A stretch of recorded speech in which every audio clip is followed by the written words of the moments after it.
우리는 지난 주 21일 주일을 추수감사주일로 지냈지요. 추수감사 헌금 그리고 과일 경매 대금이 이제 개척교회들로 흘러가게 될 것인데요. 그것들을 생각하면 더더욱 감사한 시간들인 것 같습니다. 이런 추수감사절, 추수감사주일과 같은 날들을 뭐라고 부르죠? 절기라고 부르죠. 여러분들은 이런 절기를 어떤 마음을 가지고 보내시는지 한번 생각해 보셨나요? 또는 절기의 의미가 무엇인지 한번 생각해 보신 적이 있으신지 모르겠습니다. 사실 어떤 신학자나 어떤 목사님들은 이제 신약 시대에는 이런 절기가 필요 없다, 의미가 없다라고까지 말합니다. 저도 일정 부분 동의합니다. 예수님께서 안식 후 첫날, 즉 현재의 일요일, 현재의 주일에 부활하심으로 말미암아 그 후로부터는 모든 날이 안식일이고 모든 날이 주의 날이며 모든 날이 절기이며 모든 날이 예배하고 감사하는 날이 되었기 때문이죠. 그럼에도 불구하고 우리 공동체가 몇몇 절기 그리고 감사 예배, 예를 들어 추수감사주일, 부활감사주일, 성탄감사주일, 송구영신 예배라든지 설립감사주일 같은 이러한 날들과 감사 예배를 드리는 데는 이유가 있지요. 그것은 우리가 1년 12달 52주 365일 24시간을 이렇게 반복해서 살아가다 보니까 그런 반복되는 시간의 흐름 속에서 우리가 자칫 예수 그리스도의 은혜와 하나님이 우리의 주인 되셨다라는 그 복됨을 날마다 감사하며 고백하며 살지 못할 때가 많기 때문이죠. 우리의 연약함으로 인해서 우리가 그 은혜에 대한 감격들이 이내 둔해지고 무감각해지고 어떨 때는 그냥 아무 생각 없이 모든 것을 잊고 살아갈 때가 많기 때문입니다. 그래서 그렇게 자칫 밋밋해질 수 있는 우리의 시간에 그 흐름에 파장을 일으키고 그래서 그 우리의 시간이 리듬을 갖게 하는 도구들이 필요합니다. 그 중에 하나가 바로 이러한 절기와 감사의 이름을 붙인 예배와 주일들이 아닌가 그렇게 생각을 해봅니다. 어떤 신학자는 이런 것들을 가리켜서 하나님 나라의 시간 리듬이다라고 명명을 했습니다. 그래서 제가 그것을 오늘 제목으로 따왔죠. 오늘 본문도 바로 그러한 하나님 나라의 시간 리듬에 대한 그런 내용입니다. 읽으실 때 사실 굉장히 지루하셨죠. 반복도 되고 똑같은 얘기가 계속 나오니까 우리가 구약성경 통독할 때 이런 부분 나오면 위기에 맞닥뜨리지 않습니까? 저절로 눈이 감긴다든지. 하지만 이러한 것들을 우리가 함께 나눔으로 말미암아 오늘 이 시간을 통해서 이러한 부분을 보는 눈도 기르시고 또 오늘 제목처럼 하나님 나라의 시간 리듬도 함께 이해해 보는 시간이 되었으면 좋겠습니다. 오늘 본문 29장에는 크게 세 가지 절기를 다루고 있습니다. 그 세 절기가 일곱째 달에 있다라는 것을 여러분들이 본문을 읽으시면서 느끼셨을 것 같습니다. 1절을 보십시오. 일곱째 달에 이르러는. 7절을 보십시오. 일곱째 달 열흘 날에는. 12절은요. 일곱째 달 15째 날에. 그러니까 7월 첫날에 그리고 7월의 일곱째 달, 그러니까 7월의 열흘 날에, 그러니까 7월 10일에 그리고 7월 15일에. 그래서 이 7월에 대한 절기가 이 29장에 나오는 것을 알 수가 있는데요.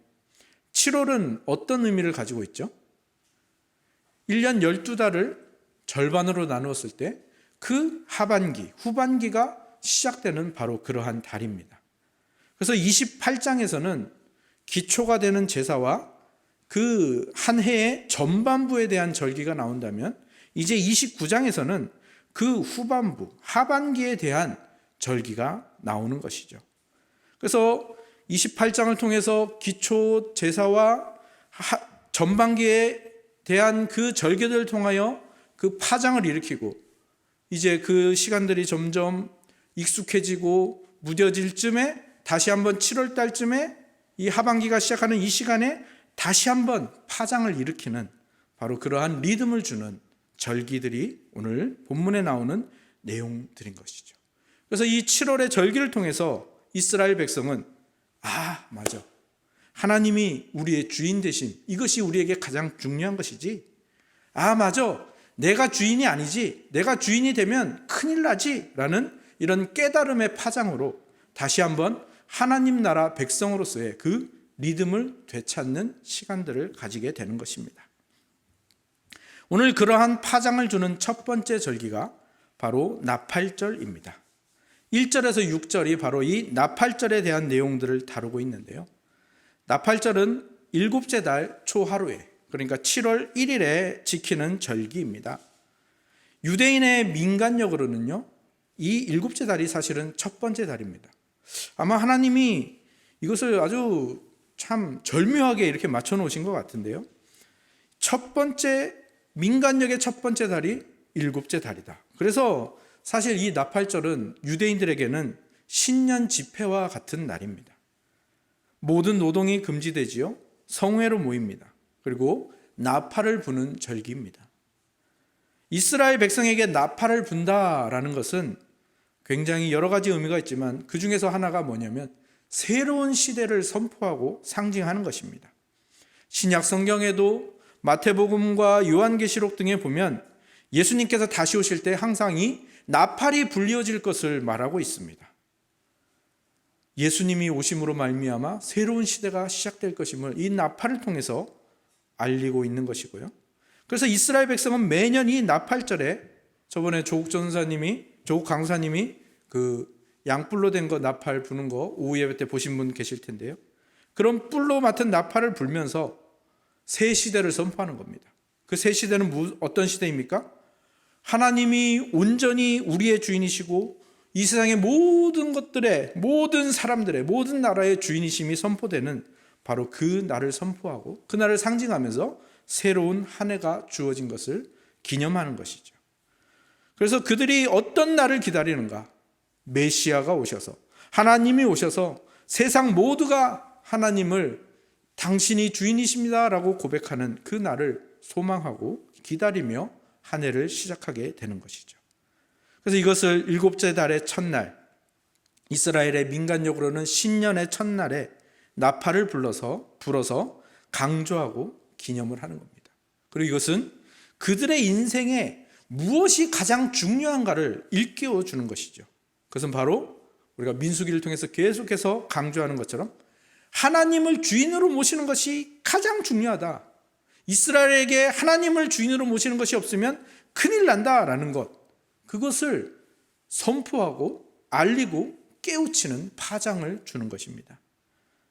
사실 이스라엘 백성은 그것들을, 그 반대의 경우를 아주 철저하게 경험을 했죠.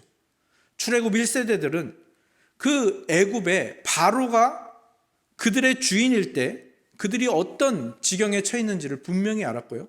출애굽 2, 3세대들도 그들의 부모와 조부모를 통해서 그 일들을 다 들었습니다.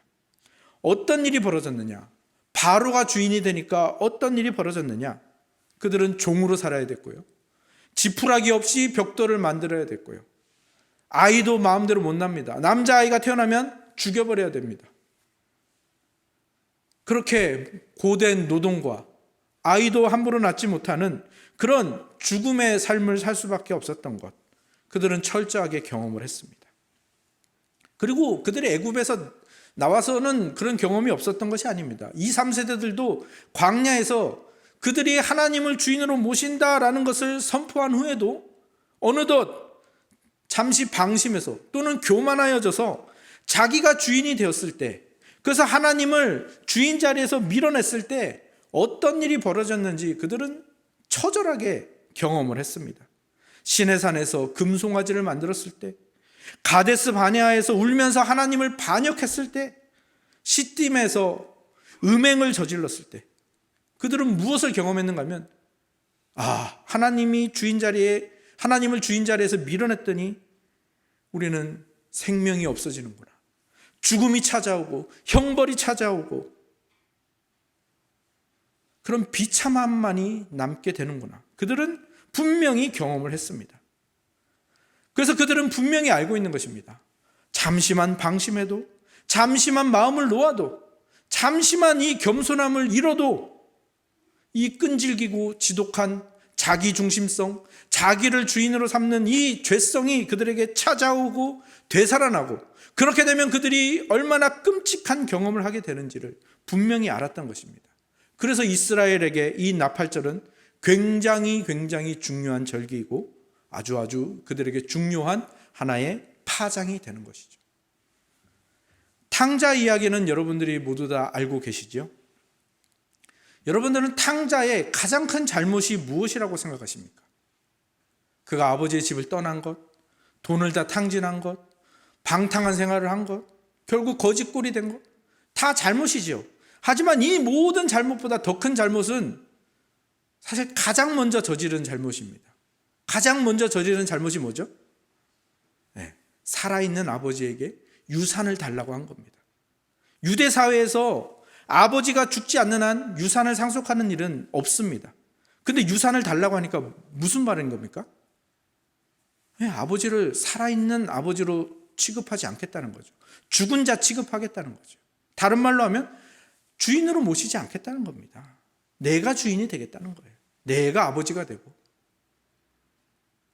그리고 이 탕자가 나중에 그 받은 것들 다 탕진하고 혹시 돼지가 먹는 그 쥐염 열매를 얻어먹을 수 있을까 해서 거기에 갔다가 문득 떠오르는 것도 그겁니다.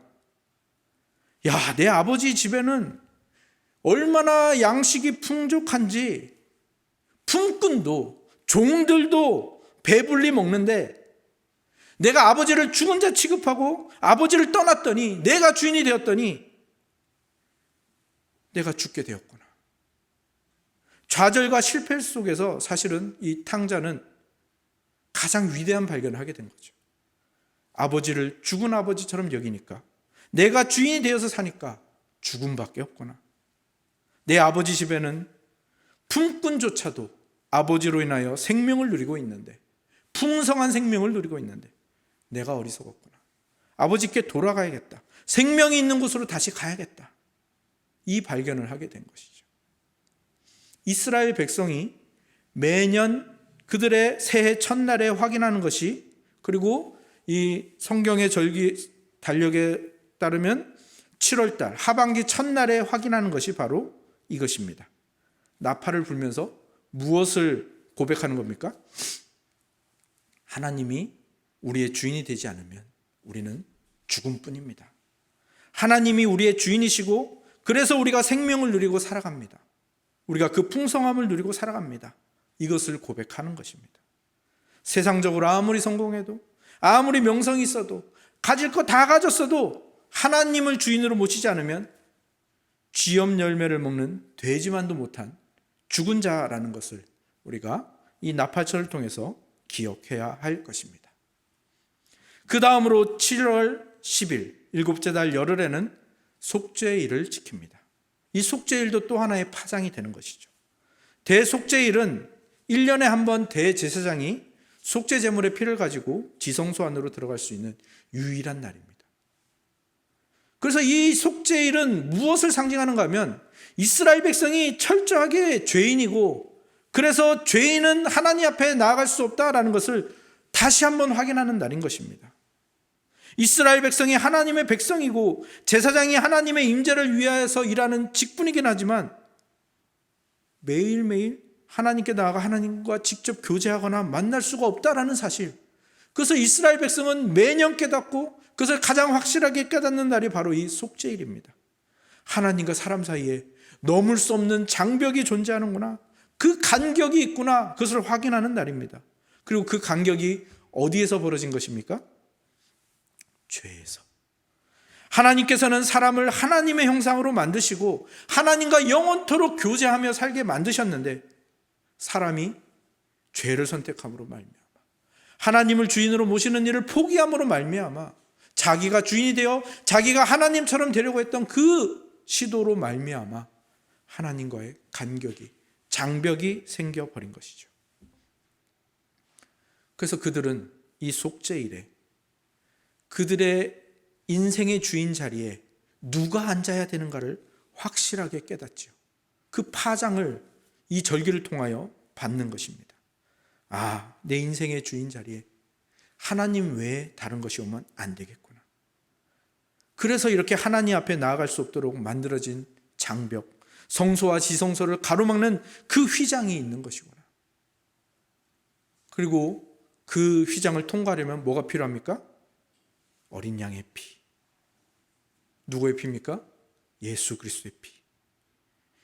예수 그리스도께서 그 휘장을 가르시고 하나님께 나아갈 길을 열어주신 것을, 그 복음을 그들은 대속죄일에 철저하게 자신이 죄인임과 또 그 예수 그리스도의 피, 메시아의 그 희생으로만 나아갈 수 있다는 것, 그 은혜의 파장을 받게 되는 것이죠.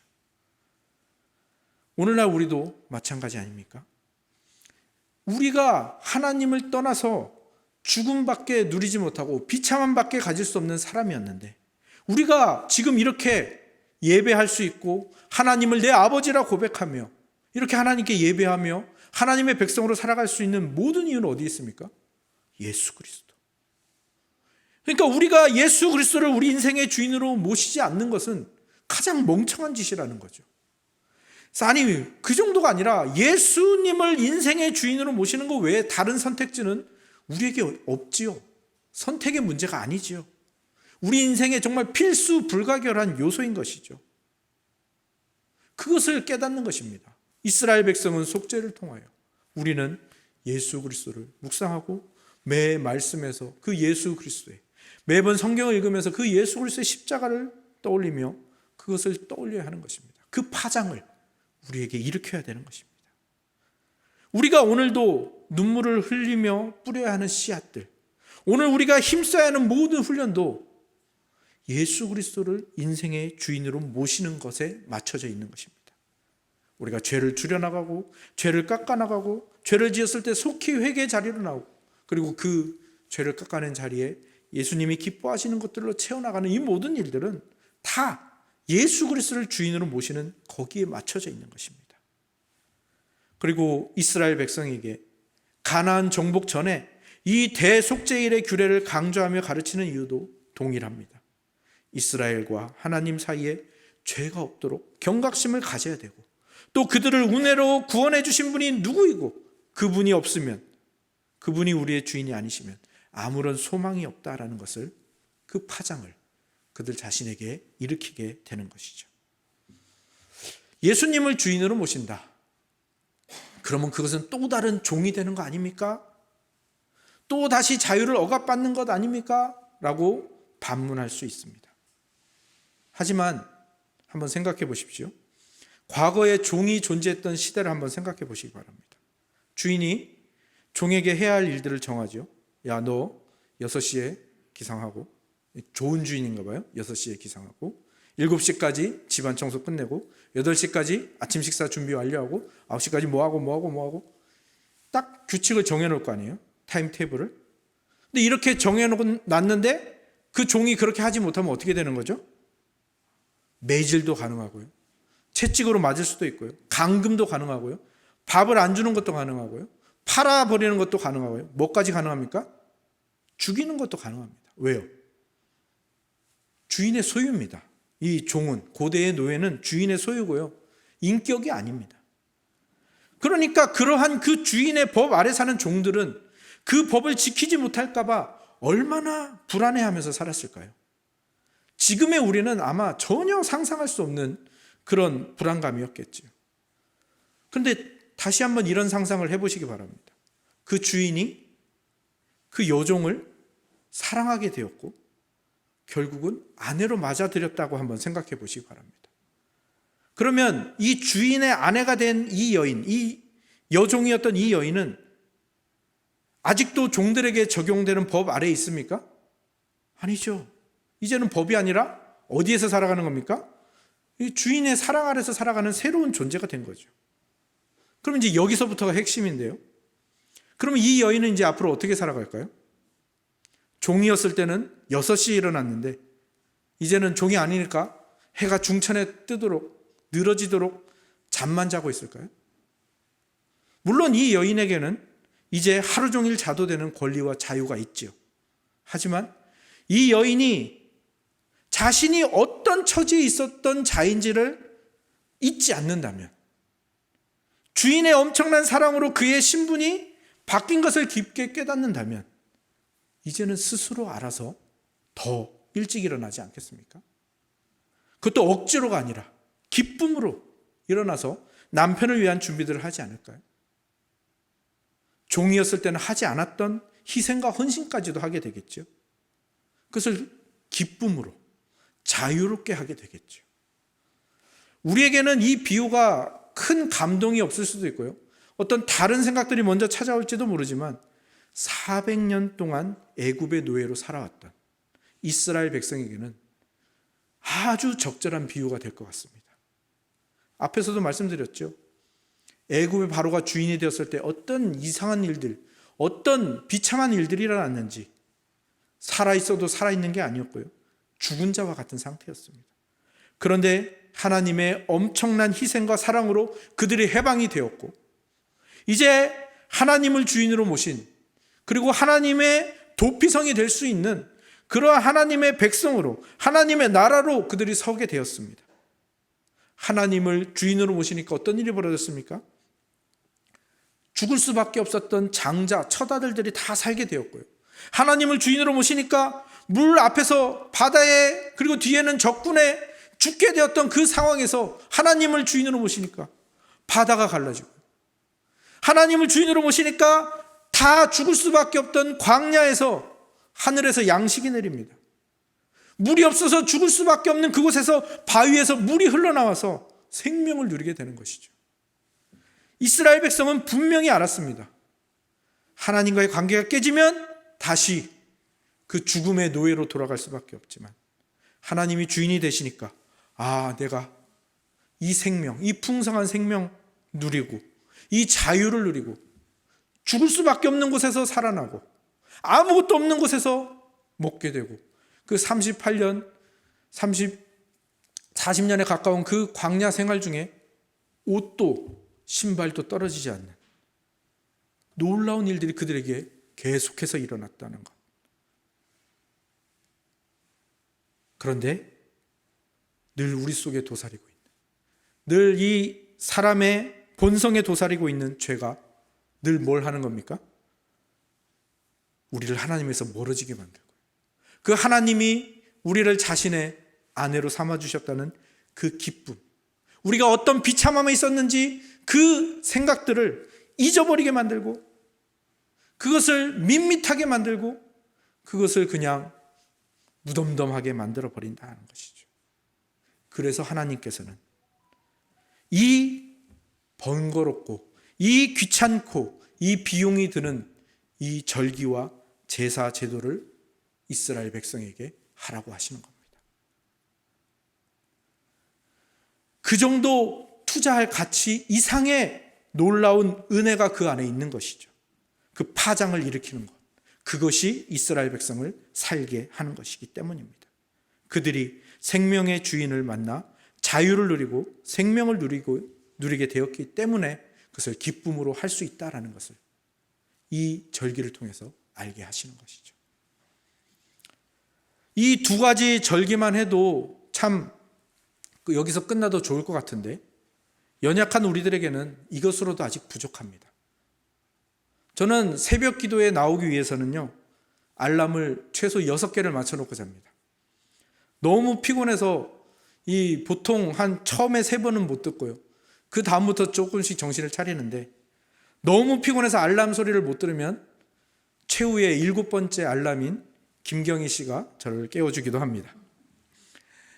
이처럼 연약한 우리에게 하나님 나라의 이 리듬을 일으키려면 한두 개의 파장으로는 부족한 것입니다. 그래서 3번째로 다룰 절기, 이 초막절은 더욱 강력한 파장을 준비하고 있습니다. 초막절은 이스라엘 7대 절기 중에서 마지막 절기로서 일주일 동안 광야에 지은 초막에 거하면서 감사하는 절기입니다. 초막은 풀로 장막을, 천막을 만드는 것을 말합니다. 그래서 이스라엘 백성이 광야에서 이 장막을 치고 살았던 그 시기를 기념하는 절기이죠. 그래서 장막절이라 부르기도 하고요. 또 한 해 동안 은혜를 주셔서 추수하고 수확을 거두게 하신 것을 저장하면서 감사한다라고 해서 수장절이라고 부르기도 합니다. 그리고 이 절기는 이스라엘 백성이 광야에서부터 지키는 절기가 아니라 이제 가나안 땅에 입성한 후부터 지키는 절기이죠. 이 절기는 그냥 한마디로 감사의 절기입니다. 이 초막절은 감사를 완전하게 수행하는데, 그래서 내 안에 감사의 파장을 완전히 불어일으키는데 바로 그 목적이 있습니다. 기도라는 제목의 책이 굉장히 여러 개가 있거든요. 그 중에서 굉장히 명저로 꼽히는 기도라는 책이 오 할레스비라는 분이 쓴 기도라는 책인데요. 그 책에 이런 내용이 나옵니다. 이 오 할레스비라는 분이 기도를 열심히 하는 두 명의 성도를 오랫동안 관찰했다고 합니다. 그 둘은 거의 같은 시간, 거의 같은 열정으로 기도를 했다고 하죠. 그런데 오랜 시간 이 둘을 지켜보는데 한 사람은 늘 평안하고 기쁨이 넘치는 반면에 이 사람은 늘 걱정하고 늘 슬픔에 젖어 있는 거예요. 거의 같은 시간, 같은 열정으로 기도했는데 왜 이런 차이가 날까? 의문을 가지고 이 오 할레스비가 둘을 살펴보면서 묵상을 했더니 이 두 사람의 기도가 질적으로 차이가 난다라는 것을 발견하게 되었습니다. 걱정하며 슬퍼하는 이 사람은요, 기도의 내용이 전부 다 뭐였냐면 이거 부족하니까 이거 주세요. 이거 모자라니까 저것 주세요. 근데 이 사람의 기도는 기도의 내용 중에 70% 이상이 감사의 기도였다고 합니다. 그래서 감사의 기도를 드린 이 사람은 그 마음에 평안과 기쁨이 넘쳐났던 것이죠. 고든 맥도날드라는 목사님이 또 하신 말씀은 이렇습니다. 영성이란 영혼의 질이다. 그리고 좋은 영성, 즉 영혼의 질이 좋은 사람일수록 감사하는 삶을 산다. 감사가 이렇게 중요한 것입니다.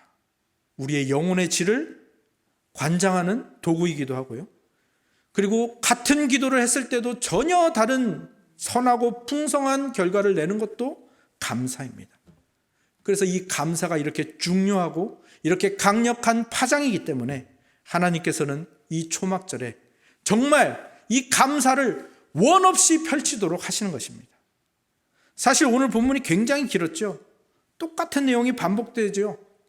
그런데 거기에 이 하나님의 의도가 숨어 있습니다. 특히 이 제물의 숫자가 범상치가 않습니다. 첫째 날에는 수송아지 13마리, 수양 2마리, 1년 되고 흠없는 수양 14마리를 번제로 드립니다. 여기서 가장 초점이 맞춰지는 것은 바로 이 수송아지의 숫자입니다. 다른 제물들은 첫째 날부터 일곱째 날까지 다 같은데 수송아지만 첫째 날은 13마리, 둘째 날은 한 마리 줄어서 12마리, 셋째 날은 11마리, 이렇게 한 마리씩 줄어서 일곱째 날에 7마리가 됩니다. 7이라는 숫자가 성경에서 무엇을 상징하죠? 네, 완전수. 그래서 완전한 7이라는 숫자로 마무리가 되고요. 또 이 수송아지의 숫자를 다 합치면 70이 됩니다. 성경에서 10이라는 숫자는 풍족함, 그 완성의 또 다른 의미의 풍성함, 풍족함을 말하는데요. 그래서 완전 그리고 충족, 이 두 가지를 합친 수가 70이라고 보시면 됩니다. 그래서 이 초막절의 이 제물의 숫자와 이 제사의 그 모든 그 7날을 통하여 이스라엘 백성은 이 감사를 원 없이 표현하는데 완전하고 충족한 감사를 드리는 이 훈련을 하는 것입니다. 모든 것은 주님께로부터 왔고 모든 것은 주님의 것입니다. 우리는 단지 그 주님의 것을 은혜로 받아서 누리는 것이고 우리의 수고의 결실도 하나님께서 허락하셨으니까 우리가 누리는 것입니다. 이스라엘 백성은 광야 생활을 통해서 그것을 뼈저리게 깨달았고 그래서 이 초막절, 이 장막절을 통해서 그것이 어떤 감사인지를 누구보다도 잘 알 수 있었고요. 그래서 그 감사의 제물의 숫자로 완전과 충족을 표현하며 그들 안에 이 감사의 파장을 계속해서 일으키는 절기로서 초막절을 지낸 것입니다. 우리의 추수감사절이 바로 이 초막절의 의미가 이어져 오는 것입니다. 이 감사는 그저 수확한 것에 대한 감사, 광야 생활을 마치고 가나안 땅에서 생활을 하게 된 데에만 감사하는 것이 아니지요. 이 절기는 7월 15일에 지킨다고 되어 있는데 7월 10일에는 어떤 절기를 지킨다고 했습니까? 속죄일. 그래서 이 속죄일 지키고 5일 후에 초막절을 지키게 되어 있죠. 애굽에서 구원해 주시고 그것보다 훨씬 더 심각한 죄에서 구원해 주신 하나님께 감사하는 것. 그 전 존재적인 감사가 이 속죄일과 초막절을 이어서 지키는 의미인 것이죠. 그러니까 이 초막절을 통하여, 이 속죄일에 이어진 초막절을 통하여 이 이스라엘 백성은 내 삶 속에서 감사하지 않을 이유가 없구나, 감사하지 못할 상황이 없구나, 이것을 이 완전하고 충족한 감사를 통해서 그 감사의 파장을 그들 안에 일으키고 그 감사의 파장이 하나님 나라 백성의 리듬을 만들어내는 것을 분명히 경험했던 것입니다.